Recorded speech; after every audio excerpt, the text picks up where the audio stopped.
Let's get this party started, I right? got yes. Welcome to episode 286. 286. Let me look at my phone. I think it's 286. Crazy. Seventh anniversary was last week. We didn't really mention it too often during the live recording. And I have to say, I do miss you guys dearly. That was so much fun. That was awesome. That was a lot of fun. What the hell is that? It's a special presentation Live. live from the McCormick House. Yeah, it was the CBS special presentation. I thought the computer was on mute behind me, and It's 280, episode 285. 285. good deal. Yeah, I had so much fun recording with you guys. That was so much fun to hang out and just it was wonderful. That was one of the highlights of my trip. So thank you very much. That's fantastic. I mean, Yeah. How many years has it been since we actually got together and recorded? It's been like, what, 5 years or something? But I mean, probably because we probably haven't recorded together live since I moved, and we've been here almost 6 years. No, we've recorded at conventions. Like not at panels and since, stuff. not since I've moved. I don't think. Didn't we record the Hampton Comic-Con panel? That's what I said. That doesn't count. It's not the same thing. I'm That's saying the same as sitting around a table. Yeah, I'm saying sit down, eating good ass cheese, just shooting the shit beforehand and afterwards. It's been a really long time, and that was really great. I'm looking forward to doing it next time we come to town. That was wonderful. Yeah, I forgot how much fun it was to watch intros to Fall Guy and Andre the Giant as Bigfoot. It was good. We had a wonderful evening. That was really awesome. So Ben and Jenny are here as always. Dennis said he might be later, can't make it, but he's missing a good episode this week. Oh, absolutely. Woo-wee. This is the Klingon Happy Fun Hour, as Ben always used to call it. But yeah. These are great episodes. Yeah, now that it's not TNG, I'm all for it. But it might as well be a TNG episode. It could have been. Yeah, it would have fit into TNG just as well as it did here. So I think you're just being sour, Ben. No, I like DS9. I love DS9. I was telling somebody that the other day that this is far and away. It's not my favorite Star Trek because that's TNG and it always will be for nostalgic purposes, but it's the best. I feel like logically, this is my favorite. I love almost every episode, but there, like you said, something about TNG, it's got that little bit of nostalgia factor, even though I didn't really watch it that much back in the day. My mom watched it and my friends watched it and it was around, Mm-hmm. I know the characters really well. So there's always something about TNG that's it feels like you're going to visit old friends. Yeah. Like how we did a couple weeks ago. But man, every episode of DS9 just freaking kills it. Even the bad ones are still pretty freaking good. See, that's me with the original series. I mean, I Dance with the One That Brought You. I mean, that's the one that got me into Star Trek. That's the series that I grew up with. Those original, 79 episodes every week, countless times. That's I can say, without a doubt, TNG, I've watched every episode at least 5 times because I know the TV schedule at the time. And I knew that every week there were 5 episodes. Mm-hmm. And so I know I've watched every episode of TNG at least 5 times. But with original series, somebody asked me how many times I'd seen every episode. And it's how many stars are in the sky? Yeah. I literally have no way of even quantifying how many times I've seen them. Because it would just be, there's a marathon, and then 12 hours later I turn off the TV. Yeah, I would. Since you let me borrow, or since you put me on your YouTube TV account, Benjamin, BBC is one of the BBC America is one of the networks you can watch, and I'm outraged that they don't do the just giant blocks of TNG anymore, because that's all the programming used to be. It was just 9 hours of TNG. Now they do it really early in the morning, and I can't watch that. I got stuff I got to do. But I mean, I just it's up early. Yeah, right. That's dumb. I mean, I'm up. I just can't be sitting around watching TNG on BBC America. Mm-hmm. I got kids that are all like, "We're hungry for breakfast, Daddy." Well, see, Shut up. that's your fault there, you being responsible and shit. Yeah. Exactly. Oh, you know what, man? That's why my kids knew how to cook when they were 6. Well, Bobby's only 5, and Okay. and Sophie's pretty good. So it's just like I was telling Jenny earlier. Bobby's been making like instant oatmeal for himself, and I was cool with it until one day he put like baking powder in there, and I was like, "All right, you're no longer allowed to make instant oatmeal unsupervised, dude." Because like a baking powder ain't gonna do it. But anyway, Well, no, but that's how you get it to rise. that's how you learn them. Make cookies. Yeah, right. Son of Mogh. Sons of Mogh. This is a great episode. Painful. Yeah. Yeah. Who wants to tell us what happened? Okay, so Dax and Worf are making out in the holodeck. Kinda. Well, Klingon making out. Yeah. Yeah, it's Klingon foreplay all up in that joint. Now, are they like... Okay, go ahead, Jenny. I'm sorry. Well, I was going to ask, like, I felt like I missed an episode where they actually first started, like, hooking up or first started flirting with each other or whatever, because I felt like this came out of nowhere for me. I mean, I knew that it was going to happen eventually, but I didn't know that it had already started at this point. I don't know. I think she's Dax has been into Worf since she first laid spotted eyes on him. Like she's been into it, and I think like this may be the beginning of like her official like I'm gonna make a move. Okay. You know, because the last time we saw them featured prominently together was when they were trying to go after the sword together. Mm-hmm. Okay. You know, so I think now she's trying to push up on him. You know, like, hey Worf, why don't you, you know, see where all my spots go, baby. Gotcha. I felt like I missed something, like just little hints or something in between. But now knowing this and like looking back on it, I can definitely see that like she was flirting with him and she's, you know, trying to get his attention and stuff. You know what? Respect. Yeah. Go for it, girl. Yeah. You think I dressed like this for you? Yeah. But I she did. But she did. Look at my titties. It's all a trick. This is all written by men in the 90s. Yeah. So obviously, when women tell you stuff like that, oh, I didn't dress up for you, they totally did. Because that strokes our egos. Yeah. Women want us. Women love writers. Yes, they do, baby. And Worf, so your overconfidence is taking you too far to dress like such a whore. Oh my God. I mean, you might as well just be begging for the D, you dirty bitch. I mean, that's basically what he said. Both of them. Yeah. I mean, this is all Klingon foreplay, though. Yeah. Kind of. You know? Oh, you know, and the whole thing about, well, you know, you were grunting a little loud, too. Yeah. Well, that was turning her on. She was totally getting fuck all moist from all the fucking groaning. So, you know, I guess it was like a holodeck program that, you know, just one of the regular training exercises. Yeah. And they were debating the bat lift versus the smaller. Which tells me that Worf has a micro penis. He's overcompensating? No, because he has 2 micro penises. Worf was using the smaller weapon because wasn't Worf using the smaller weapon?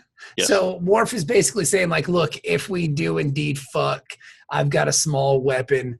Well, 2 of them. Yeah, I've got 2 really small weapons, but you know, your big vagina is overconfidence. I got one for you and one for the worm. Yeah, so don't worry about it. I got just shove them both in at the same time. But seriously though, I've got a small penis. So while they're flirting, but seriously though, I've got a small wiener. That's what I'm trying to tell you. This is the easiest. That's the takeaway. Yeah, if I did small penis. But Odo interrupts them to let them know that there's a drunk Klingon. Odo interrupts. Worf, are you telling everyone about your small penis again? No one cares. And he makes a point to tell her that he can make any size penis that she wants. Yes, he can. Because he loves all the ladies, and the ladies love shape changes. Yeah, that's right, Jack. Ooh.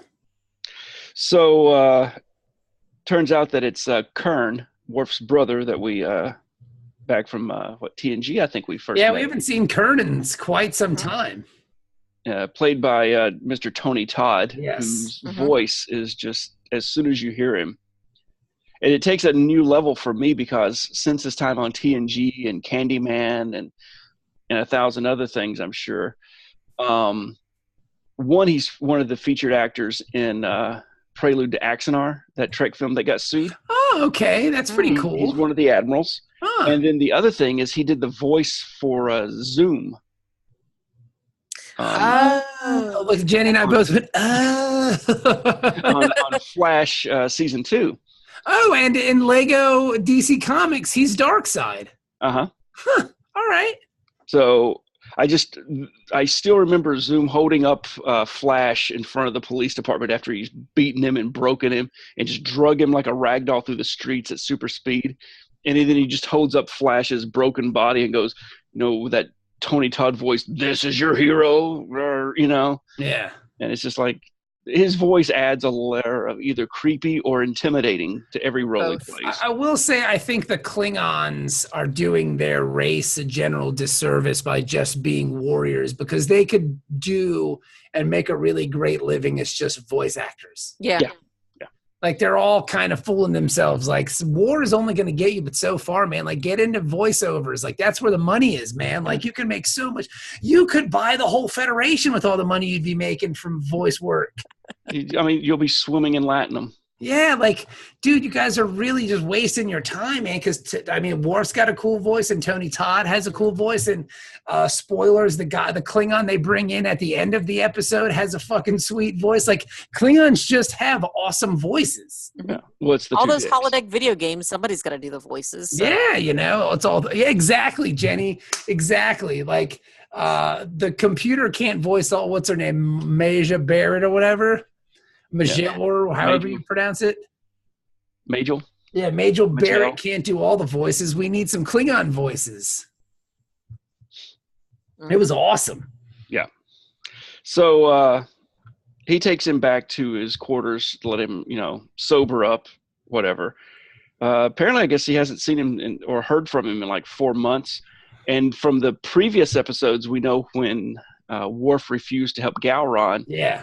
He basically, became dishonored again. And they all turn their back on him again, like the Temptations, which is, it's sad for Worf because he's all over the place, because he's been honored, he's been dishonored, he's been honored, he's been dishonored. It's like, make up your mind already. I don't like this society that it's just the whim of, whoever's the High Chancellor. I mean, I understand why you would kick him out, because, if you're going to war against the Federation, not so much the Federation, but against the Cardassians, and you're not down with it, then you're against, you're either with us or against us. So, mission accomplished bullshit there. Just reel it in, Gowron, reel it in. Hey. Gowron will make space great again, friend. I don't know what you're talking about. He'll make the Empire great again, dude. We got the poster right there, Kapla. What are you talking about, Ben? It's right there on my wall. I can go get it. Do you have the signed one? No, I just have the unautographed one. Who has the signed one? I don't have it. Maybe I still have it. You have the signed one. Dude, it's hanging. It's in a frame on my wall. Like, it's right there. I can see it. I can move my computer. I see it right there? Yep. Okay. See the little bottom here? Let me move. See it? Nice. Oh, wow. And I see right in front of it, though, a very nice book that's sticking out from your shelf. You guys are my friends. Of course I love your works. But yeah, I mean, like, that's my man's in them. That Kapla sign was awesome. I mean, the thing was so fucking hilarious. I got to get to work on that new the T-shirt design. We need the T-shirt design for the gorilla. What's his name? The gorilla. Okay. And the bone shirt. The bone shirt would be really easy to do. Yeah. We need the bone. Because disco's coming back. This shit's gonna be hot, son. I can't wait. I love that with that one T-shirt, and not to sidetrack, but there was a big argument before the series, among all the other arguments, what the short name would be for the series.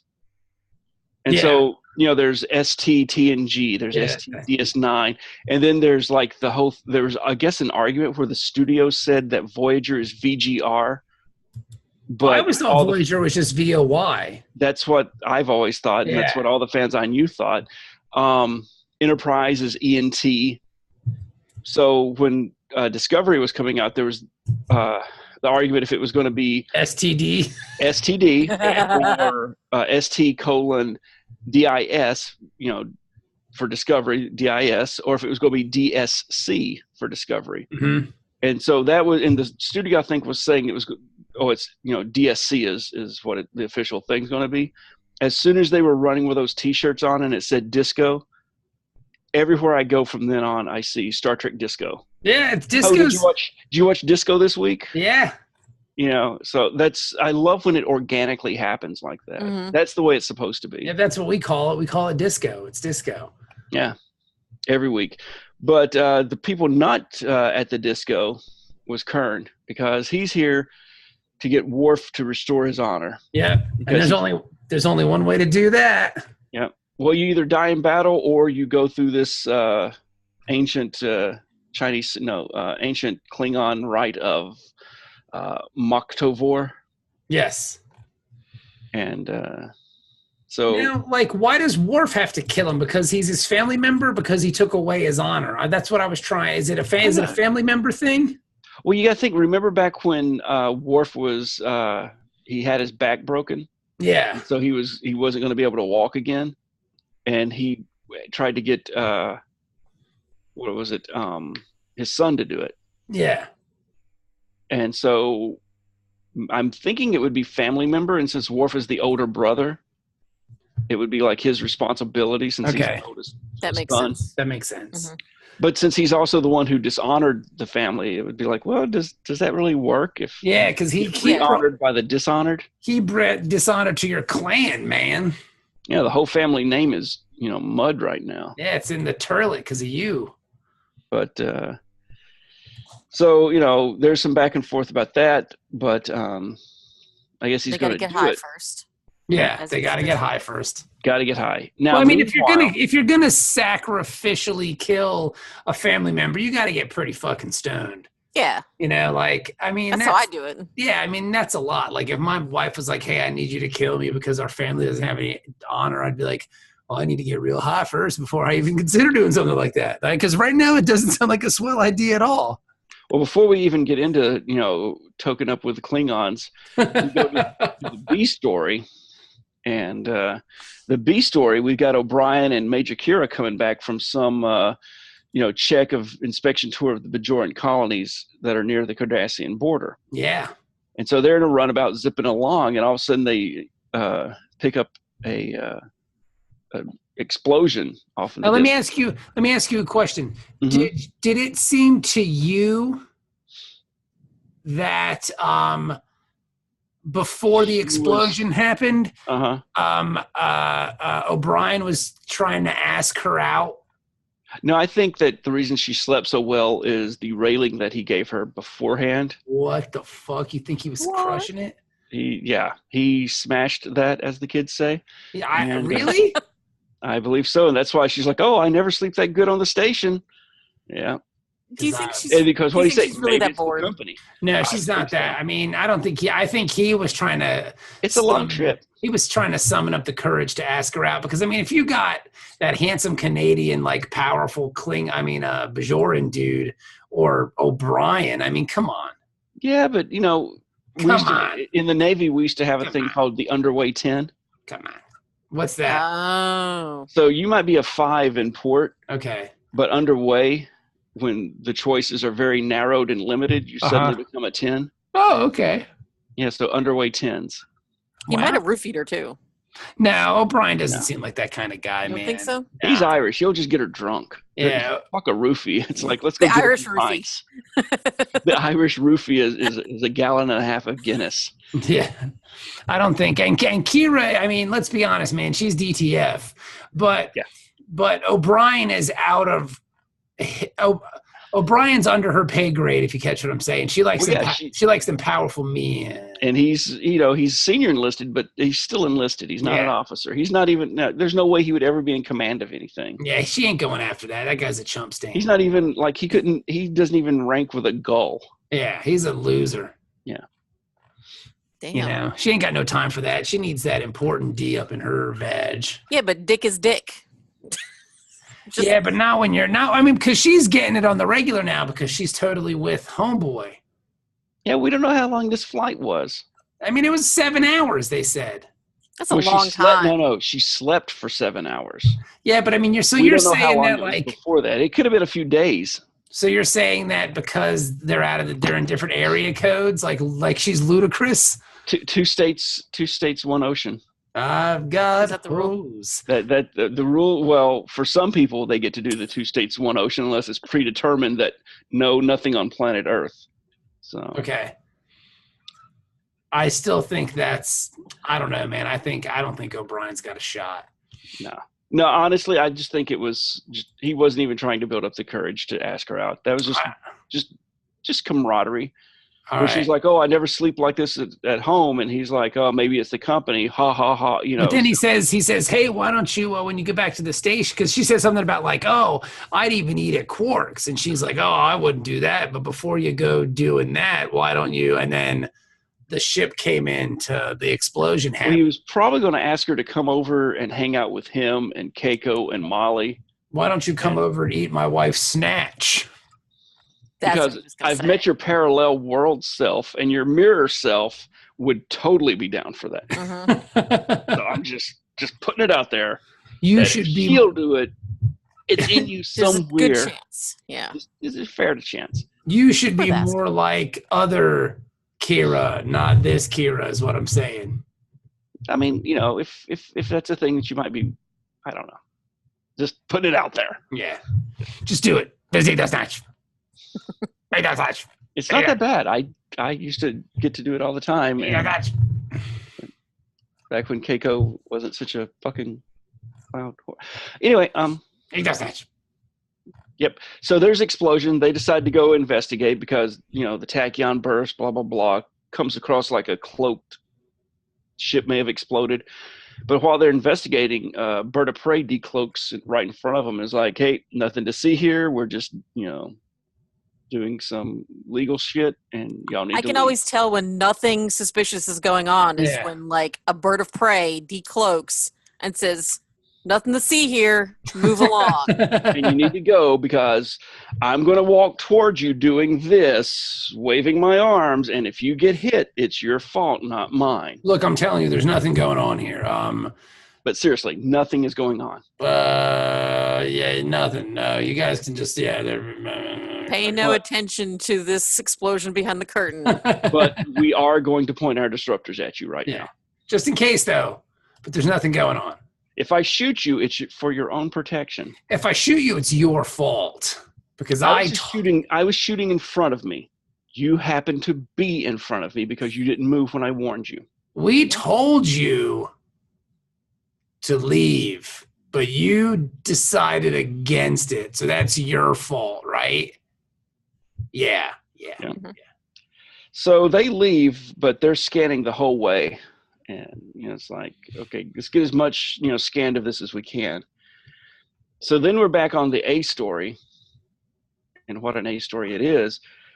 Where Jadzia, she's at Quark's, and Quark's complaining, the one, our one scene with Quark this week. But Jadzia is talking to Quark, and he's complaining that Worf was a lot grumpier than usual. Yeah. And he asked for some special kind of incense, the Ndanji. Oh, and, the Ndanji. Yeah, he didn't want any of that replicated stuff. He wanted none of that stuff. Yeah, and that's when she starts clicking like, why would he, why would he? Because she knows she's all up in that whole Klingon thing. She's into Klingons. Like she's into Klingons. Like make no mistake about it. She loves them. Yep. And so she's walking around thinking about that. But then we cut to Worf's quarters.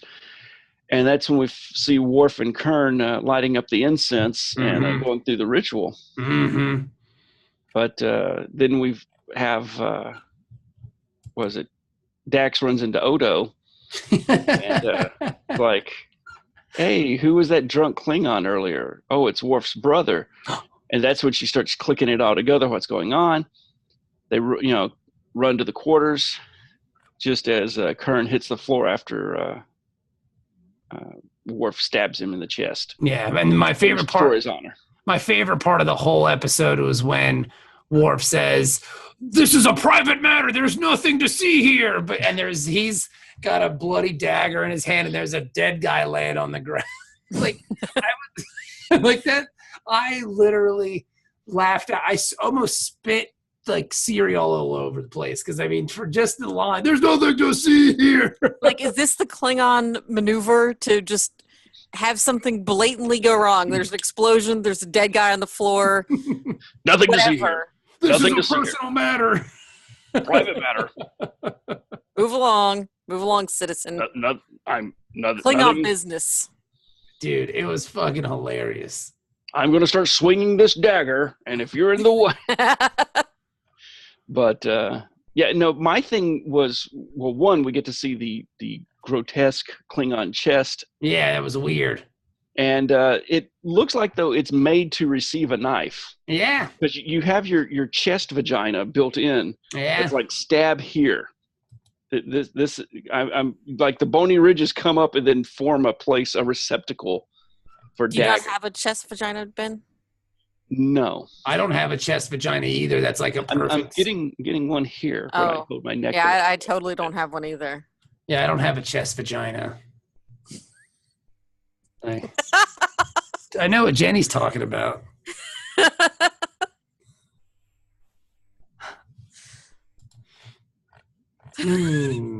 What is happening?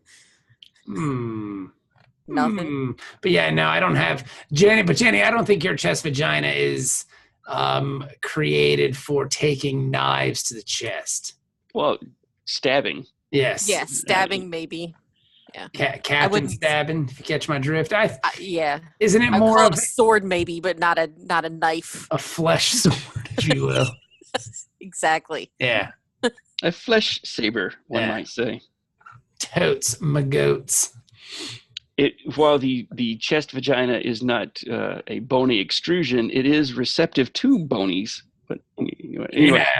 Good. That was a good one, Ben. No, that was weak. It worked. I got to workshop it some more. This is the place for that, though. You don't want to bring it on stage because now you're Mr. Stand-Up Comedian guy. Like, you can work it out here to see what happens, and then maybe bring it up. That was good. I don't know when you're going to get to use that joke again, but yeah. Go for it. But I want to hear more about your stand-up comedian experience. Will you tell me about that? Well, no, but it wasn't really stand-up comedian. But I did do the storytelling podcast. That's awesome. Recently.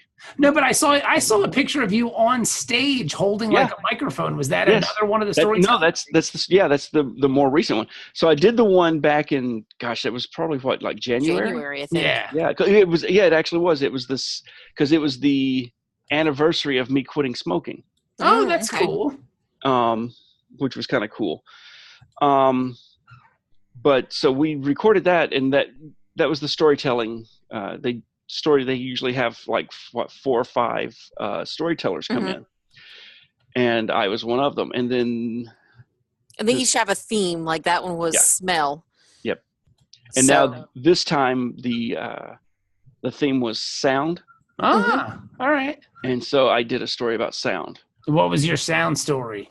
My battle with misophonia. What's misophonia? The hatred of sound.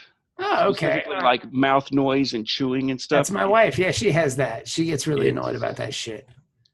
I like a violent Klingon-like rage builds up inside me whenever I'm trapped and can't get away from it. Are you going to send people to Stovacor if you hear them like chewing with their mouth open? I don't think I would make that kind of threat in a recorded fashion. Now, how did you get through parenting? Because both of my kids chew with their mouths open, and I didn't used to not care, but to hear them just, it drives me batty. Mm-hmm.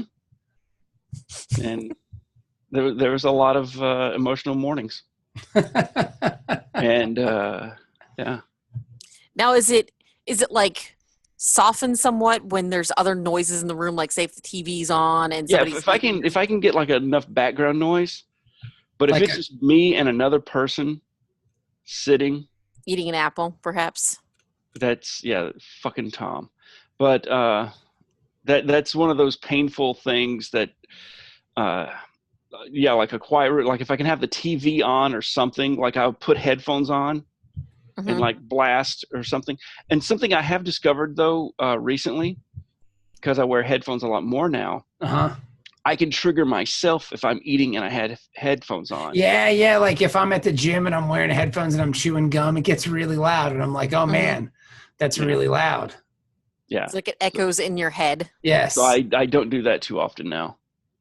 I had to do it today while I was watching the episode, but by watching the episode, I meant playing Grand Theft Auto. Well, you'd already seen the episode, so it's not a big deal because we didn't do it last week. We didn't. Record I haven't. Last week I was I mean, I was not going to be in a good recording ability last week. Well, good. I'm glad you're in a good recording ability this week. Yeah, it sounds like it. How I'm stumbling over words and stuff.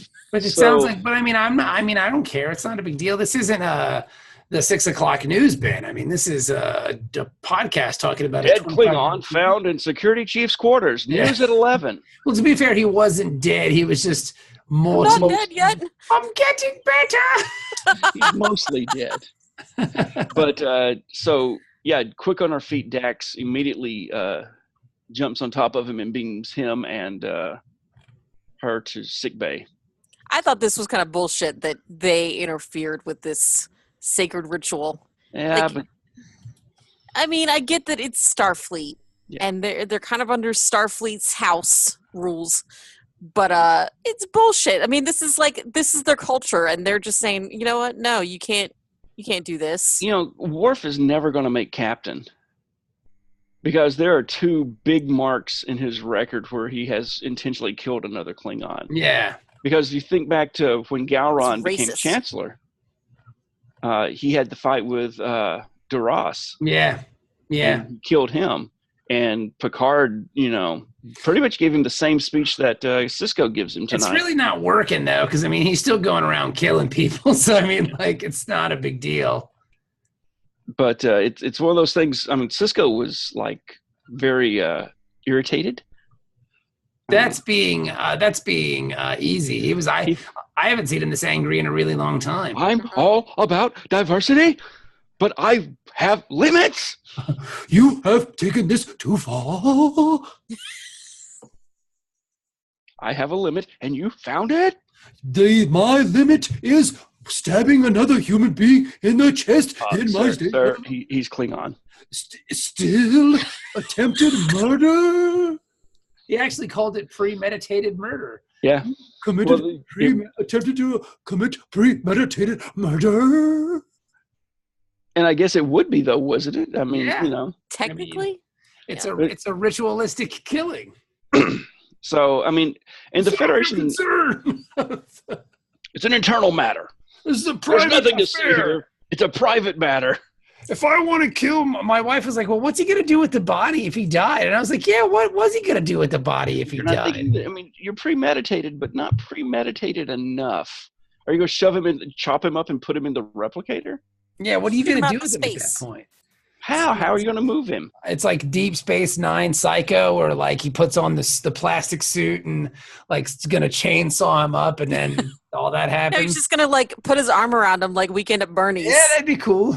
Weekend at Kearney's. Weekend at Kearney's, exactly. I mean, I guess you can just, if Worf really wanted to, I guess he could go down to the transporter room and beam him out into space, right? There'd be a record.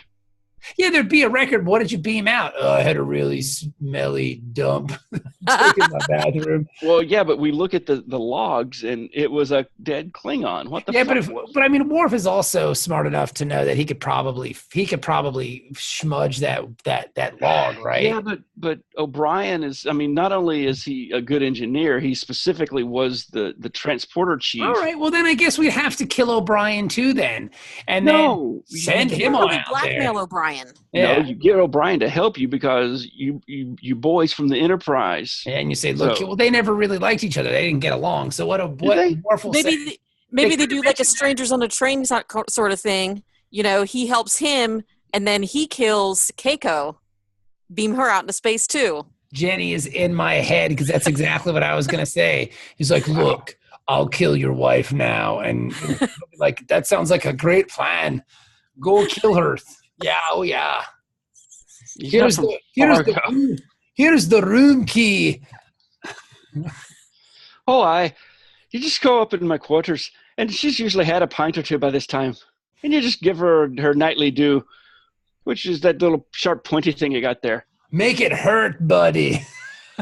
Get the tiny knife that reminds me of your tiny Klingon dicks. Hey, that's unnecessary. It's the motion of the Klingon ocean. I did not think that the Klingons had too many oceans there. Just a bunch of small seas, as I recall. Shut your face. Your mom's got a small C. Now you're just being a dick. Maybe she's got a huge vag. Do you ever think about that? Maybe my penis is normal sized.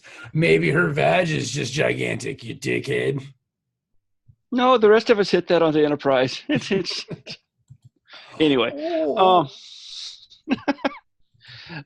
So yeah, I'm also reading that 50-year voyage of Star Trek, the history of Star Trek. Yeah, how is that? And I've just gotten to the part where they're talking about TNG and moving into DS9. Okay.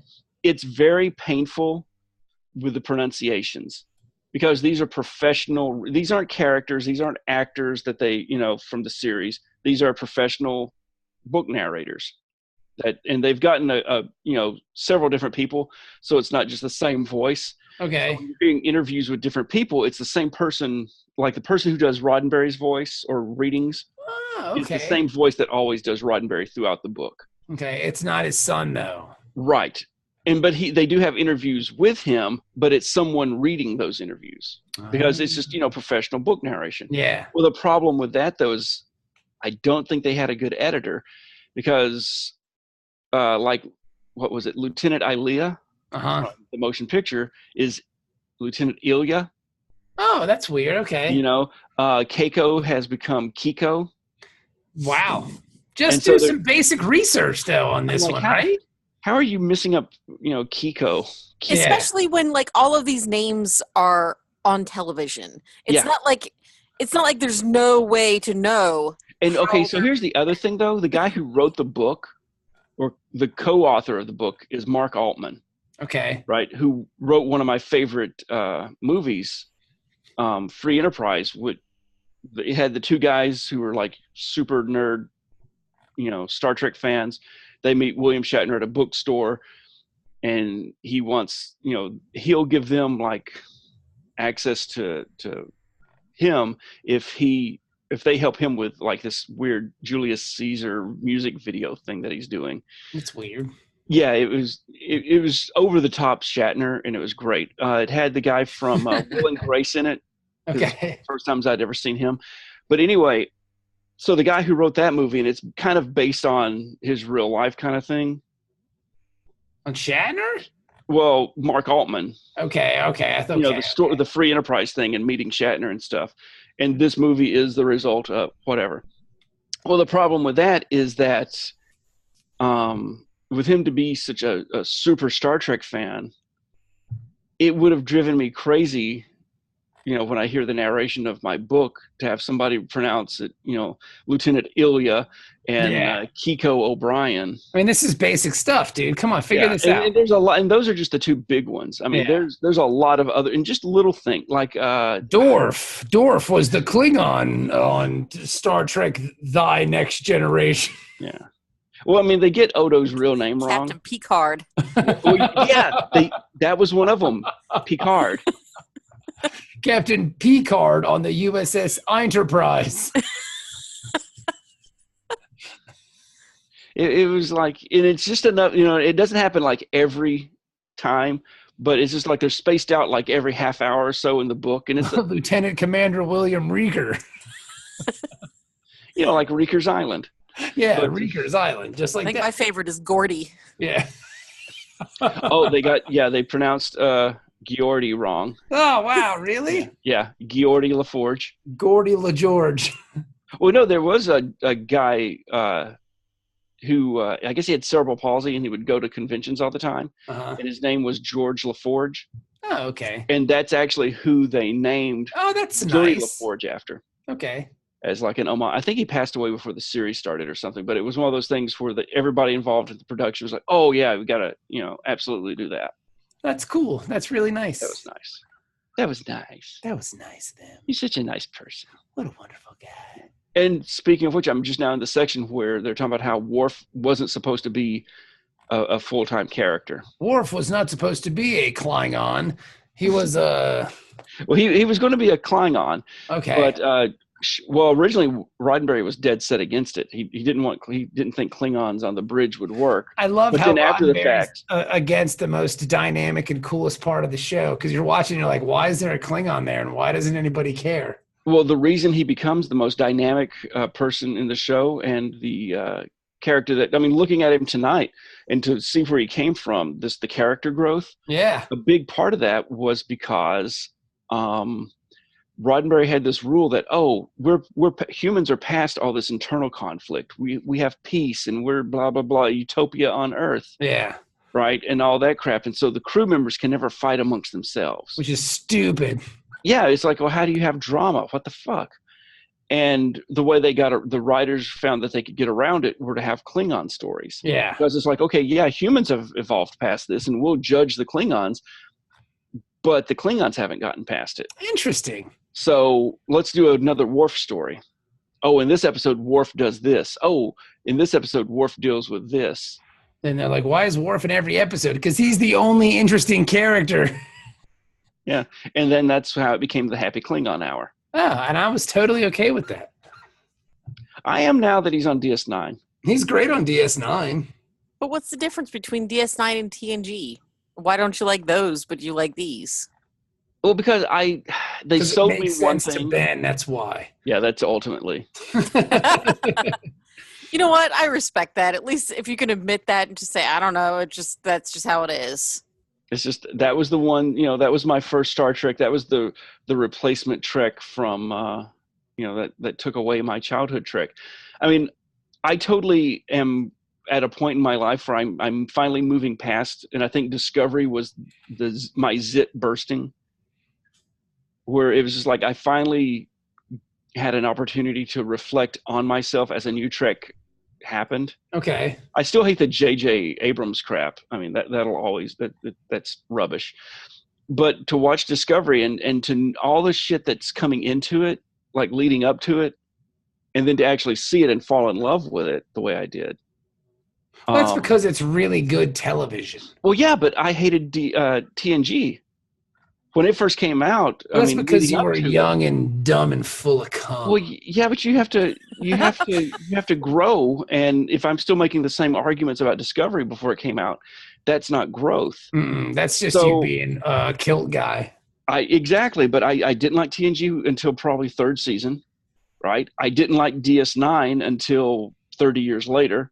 I didn't like Voyager because it's terrible. It wasn't TNG. It's terrible. Enterprise, I had to hate it because it has that stupid song at the beginning. It's been a long road. Which, from getting from there to here, which I now look forward to hearing. Getting from there to here.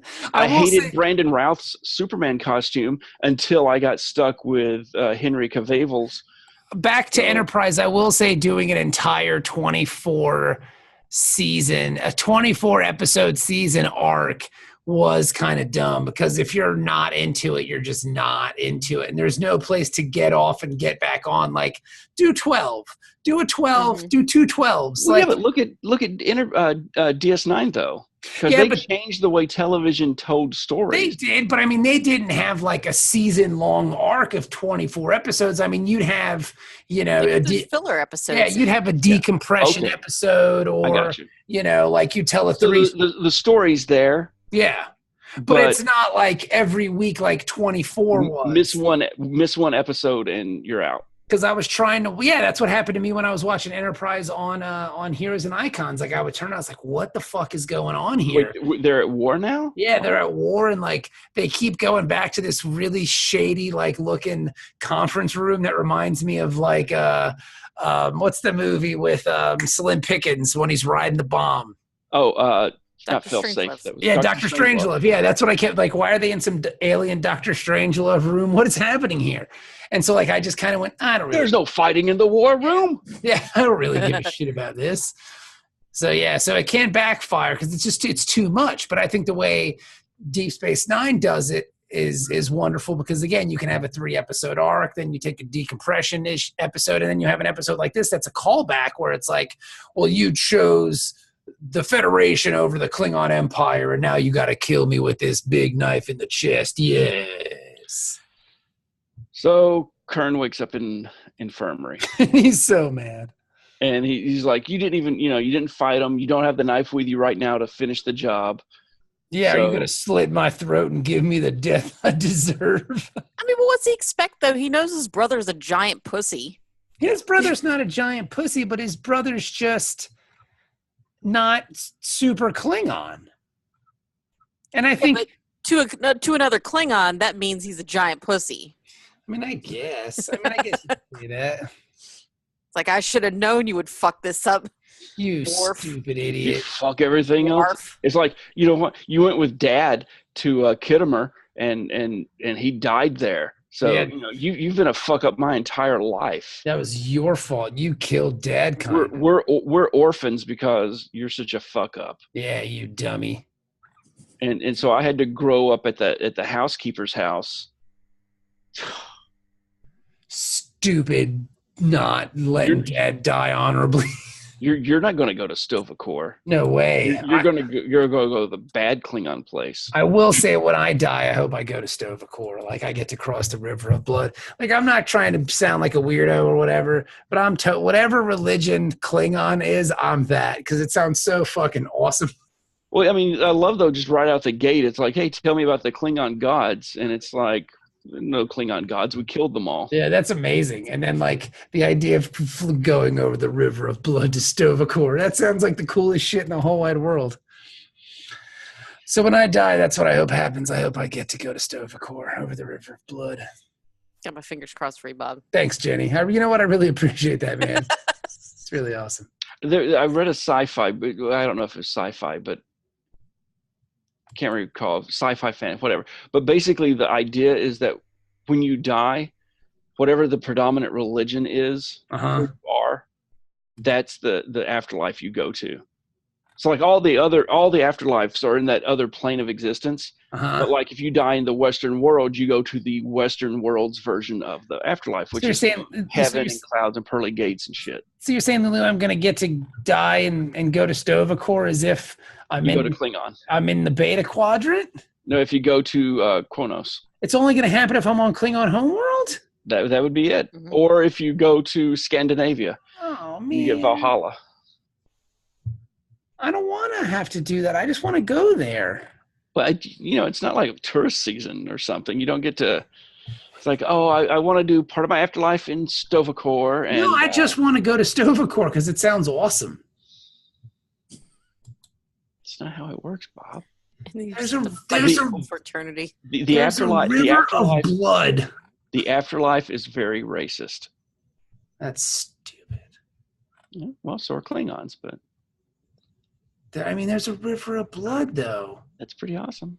I want to go there. Metal as fuck. I know. Even the name Stovacor. Stovacor is fucking super metal. Stovacor. Yeah.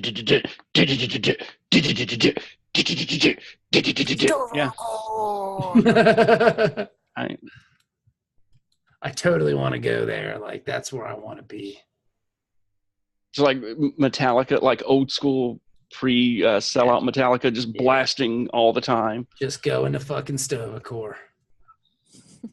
That's where I will give you a little spoiler. But we do get to see Stovacor and the River of Blood and the boat that takes the dead across. Yes. But it's in Voyager. Boo! Then it's gonna be lame. With my luck, that's gonna be the episode where on the Wheel of Voyager, I'm gonna be commanded to not watch. Yeah, I don't know. I would break the Wheel of Voyager for that one, but I will say that if it's gonna be in Voyager, then I guarantee it's gonna suck my balls. It was pretty good. It's gonna take all the awesomeness out of Stovacor. Why would they go to? I guess maybe because Elena Torres, the Puerto Rican B'Elanna. Klingon, yeah. Well, there's. Can you remember? And this, I guess, can explain. So it's not a spoiler. Remember, first season of Star Trek: Next Generation, where Alexander's mom, Worf's baby mama, shows up, right? Mm-hmm. And it's because there's this Klingon research ship from the late 23rd century when we were at war with the Klingons. Okay. They had been on a deep space mission, and they were in cryogenic freeze, and they were coming back. So that's like, what's it called then? Well, the Voyager episodes runs into some of those type Klingons. Okay. Interesting. Fucking Stovacor. That's where I want to be. Dax apologizes for interrupting in a family matter, but they say, hey, if you can get your brother a job, he can stay on the station. So Worf gets him to hook up with Odo and be a deputy. And he looks like he's doing a pretty good job until he finds some contraband and gets shot. On purpose. Yeah, he let himself get shot. Makes no attempt to stop the shooting because he's got a death wish. And then, and he's like, yeah, deputy with a death wish ain't working out for me, so he's fired. Which makes sense. I mean, you can't have a guy who wants to die. I mean, it was a good backup plan, though. Yeah. Kern's attitude, what was his response? Getting tired of waking up seeing human doctors. It's a really great idea, though, to be like, yeah, that's what I'll do. I'll just take this stupid job and then get shot and die, and that'll be awesome because then I'll be fucking dead, which is what I'm doing here anyway. At some point, when does Worf just go? Because I kept telling this to my wife. At what point does Worf just go, take a ship out into space and just fucking kill his brother and get it over with? Yeah, we go camping. Yeah. And there was an accident. Yeah. And his body wasn't recovered because it fell on a volcano. That was the accident. But at this point now, they're going to know, and they're going to give Worf a bunch of shit about it. Yeah, you lost your chance. That should have been I'm going to borrow a runabout and go camping with my brother. And then he's going to be dead. Oh man, he got eaten by a bear. A space bear. A bear with a space knife that I fucking stabbed. That's why the volcano exploding has to be part of it. Well, why didn't the bear kill you? Well, because I'm a better warrior than my brother. I'm the older brother. What are you trying to say? I'm awesome. Exactly. I have a 7-year contract. Yeah, I mean, fucking Stovacor. What the hell are you talking about? What? You guys are starting to piss me off. Why don't you fucking go suck a dick? I mean, what do you mean? Why am I still alive? Fuck you guys. Meanwhile, in the other story, I have a question though. If he died by not fighting back, though, would that be honorable? Dishonorable? Because he just kind of stood there and took it like a. But it was in the performance of his duties. He did. Like a bitch. Yeah, but he didn't try. He kind of. Wasn't. I mean, what's the cutoff? If when the guy pulls it out, if he goes, no, don't, then it's like, he resisted, so he's good. Because everything about the Klingons is all ritualized. Mm-hmm. As long as you go through the motions, apparently it counts, and you get, Stovacor guys are like, yeah, he did resist, so let him in. Stovacor. And. Was it there might have to be a ruling about whether or not he can get into Stovacor at this point? Is there a tribunal? Yeah, I guess there might be. I mean, who knows? Wait to Voyager to see. Yeah, I don't know. It's on the Voyager episode. They're gonna have to review his case. Is there a yellow card, or what happens? Yeah, I don't know. Me neither. Because I forget the guy's name, but we saw their devil on the episode with. What was it? The deal with the devil on TNG, and they had the chick that people signed the deal with her that they get 1,000 years of peace. Ardra. 1,000 years of peace. And then basically it's like, oh, she's this planet's devil.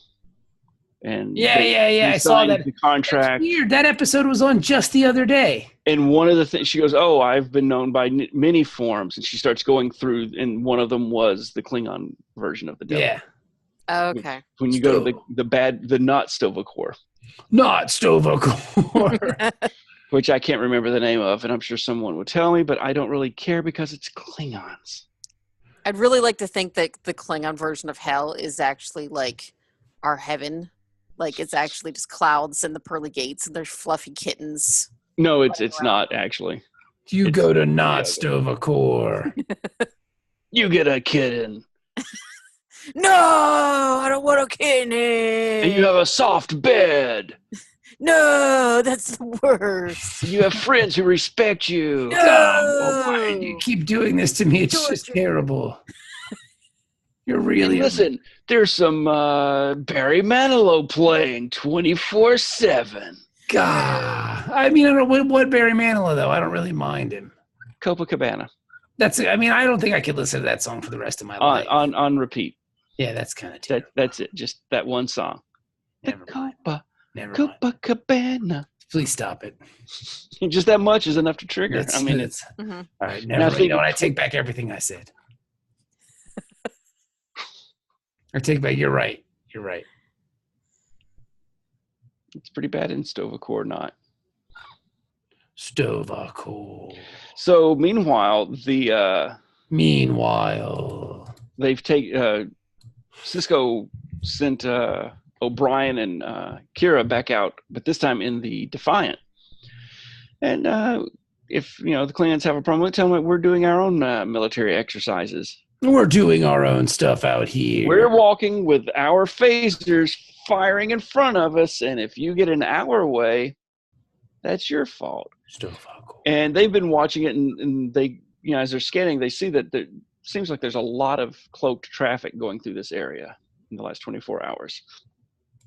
And that's when there's an explosion, and they see a Vorcha-class Klingon cruiser, which used to be one of the big Klingon cruisers. Big boys, yeah, and that thing is just floating out in outer space because they got rocked. Boom! What was it? Kira said it was a hole the size of a house in it.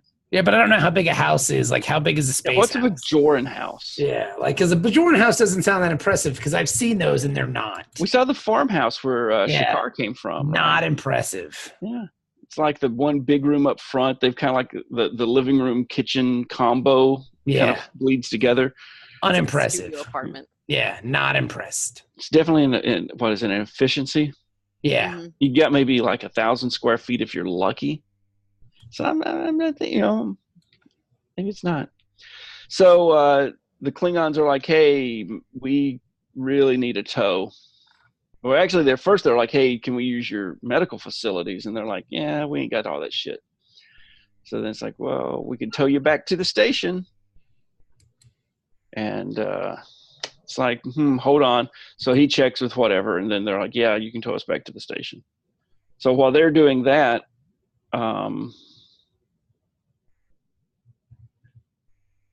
okay, I lost my train of thought. They're towing them back to the station. They start examining all their dead and trying to figure out what happens and injured. Like they have radiation burns and all kinds of stuff. Yeah. Gamma radiation. And none of them turned into the Hulk. What a ripoff. But total bullshit. If I got gamma radiation and didn't turn into the Hulk, I would be fucking pissed. Fucking pissed, right? Like you're like, dude, what's the point of all this gamma radiation if I'm not going to get green and smash stuff? Exactly. Fuck you guys. But no, so they just so they figured out that it was mines. There were mines out there, cloaked mines, and there's no way to find cloaks. A cloaked mine sounds pretty badass, though. They're untraceable.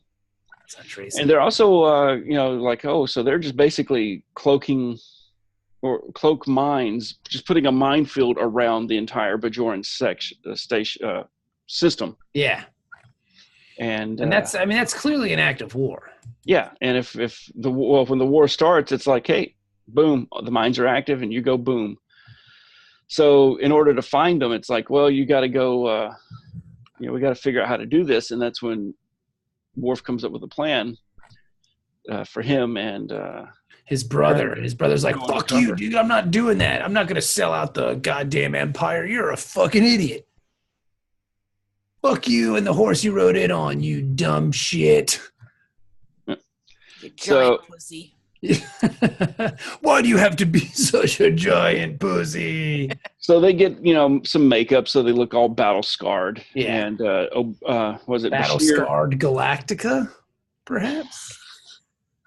Well, Ronald D. Moore is the supervising producer. So, they do some they adjust their DNA signatures so they can pass themselves off as like crew of the Klingon ship. Yes. And then they beam over to do some shit. Yeah, and Kern still got some of his old passwords that are still active, and so they want to get these locations on the what do you call it, the mines. Yes. And that's when Johnny's science tactical officer, whoever, comes in and says, "Hey, what are you guys doing in here?" And you're like, this guy's got to die. Yeah. Yeah, you got to die, dude. He's he's like a Klingon nerd is what I kind of got. Yeah, he's kind of a Klingon nerd, but you know what? He got to die.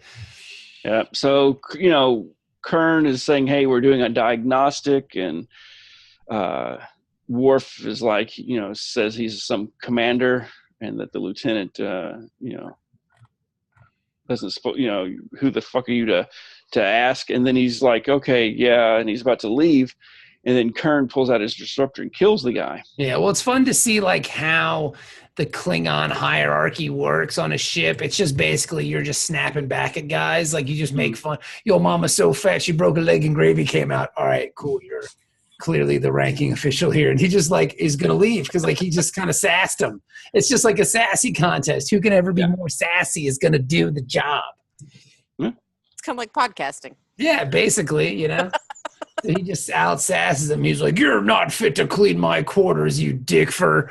And he's like, "All right, I'll leave." But then Tony Todd blasts his ass. Yeah, and Worf's like, "You didn't have to shoot him. He was backing down." And that's when Kern shows him, dude had his knife ready to go on Worf. And Worf's all like, I'm such a punk. I remember I used to be able to tell when somebody could kill me, or was going to try to kill me. And I guess whatever. I'm slipping.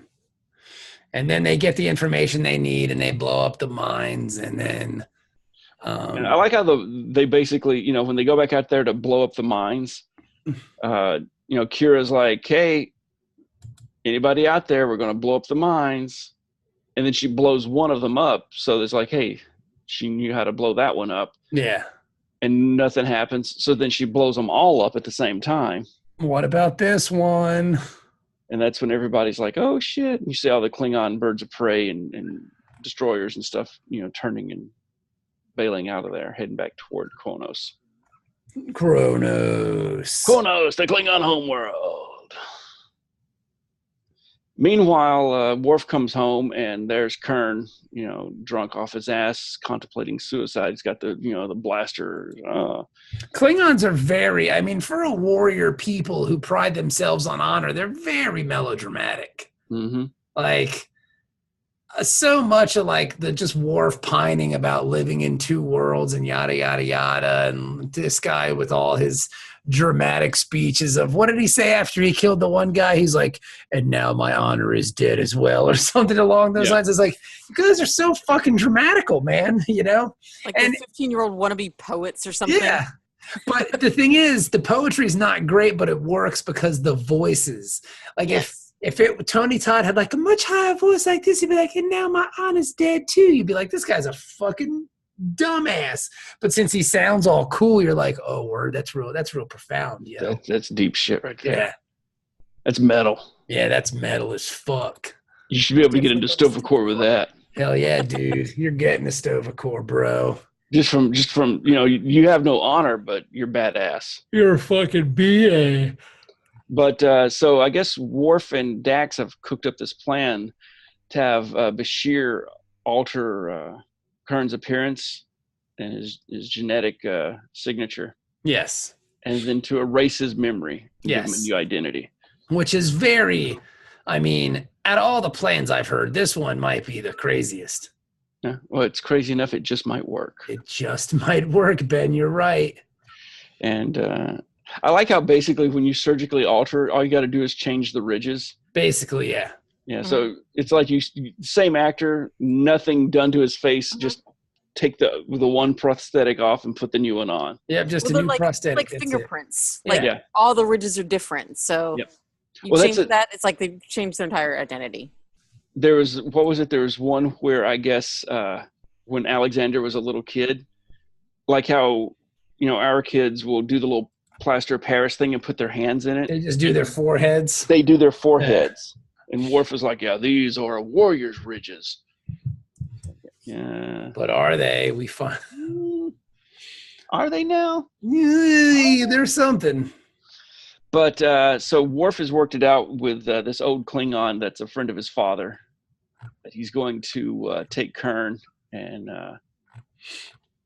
make it that he's his own son. Now, isn't this just horribly wrong? I can't believe that Bashir went along with it. I can't believe Thank you. I can't believe that Cisco knows anything about this. Yes. Because you basically just erased this person. You surgically altered them against their will. Yes. I mean, it's not premeditated murder, so it's fine. Got me there. Yeah. It's the one rule of Starfleet: no premeditated murder. If he had died, I would be yelling louder. But this was a really good plan, so glad it all worked out. See you guys later. Have a good day. Are you coming by for drinks? I've got a thing I have to go to, so you guys will have a good night. See you later. But yeah. And so when he wakes up, the first thing he sees is Nogra. And he's like, oh, there was an explosion. You had a head injury. And you're my son.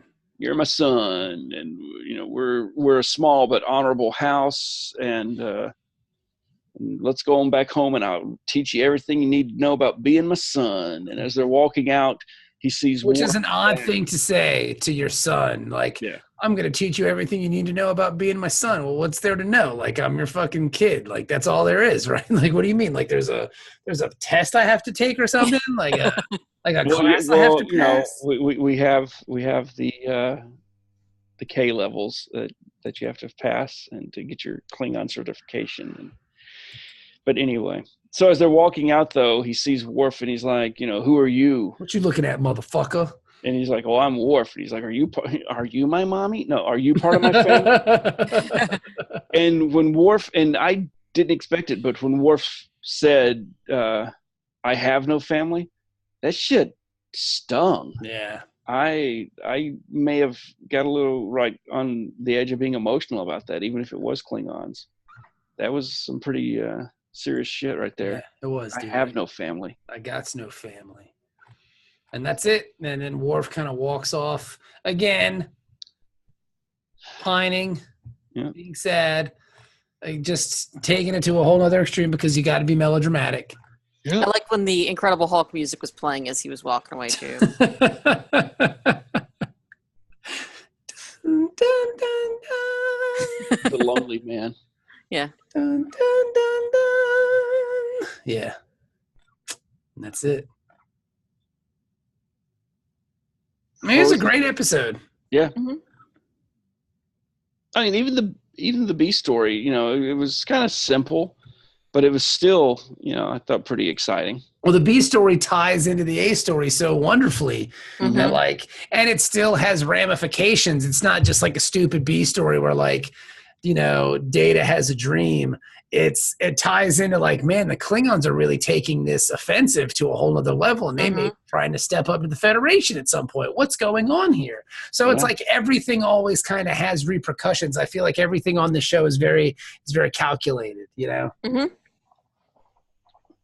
Yeah, I definitely like when they are able to tie the two different stories together because it shows that there's more things going on than just the main storyline. There's something else going on over here, and it all kind of goes together. So yeah, I thought it was great. Yeah, great. I agree. I liked it. Me too. This was a great episode. Just great. So what are you gonna give it then, Ben? I'm gonna say 7.5. Okay, I'm gonna agree with Ben. I agree with both of you. Look at that. And if Dennis was here, he'd say it was a 2. No, Dennis likes the Klingon episode, so I think he would like it. And what we'll do is when we talk to him next week, we'll ask him what he thought. Yeah. Dennis normally likes the Klingon episodes, but we'll see. But nobody tell him what we scored this one. Yeah, we won't. We'll just ask him, so what'd you think of the last one? And see what he says. Maybe you could just listen to the podcast and find out what he ain't going to do that. Nobody listens to the podcast. I mean, I do sometimes. I mean, I do to see what the audio sounds like more like air checking purposes. I always download it to make sure it downloads. So I'm always the first download. But yeah, I love it. I think this episode's great. I think this podcast is great. I think we're great. We are great. You know who's really great, though? Huh. The listeners. They are. They really are. They're amazing. They love me some listeners. We wouldn't have any of this stuff if it wasn't for them. Listeners just like you. Me? I do listen, so I guess you're right. Listeners, if you're a Patreon, I'm going to hold my finger out, and you can hold your finger out, and we can touch fingertips, and it's just put your finger on the screen right there. Isn't that nice? Yeah, we're all touching. It's like we're all connected. Yeah. So. And I shared a post, or not really shared a post, but I made a post on our Facebook page. And I'd like to thank all the people who reshared that, trying to help us bump up our page likes. I appreciate that. Yeah, thank you. That is very cool. Everybody who participated. And a lot of people commented on it too. So there's a salute to you this week. Thanks, guys. You're awesome. I agree. Thank you very much. We will talk to you guys next week. It was wonderful, wonderful, wonderful, and happy. We got 7 years in, 7 more. Here we go. Yeah. Or Trek forever. Let's do freeze frame. Yeah. All right, I got to hit the button now. Okay.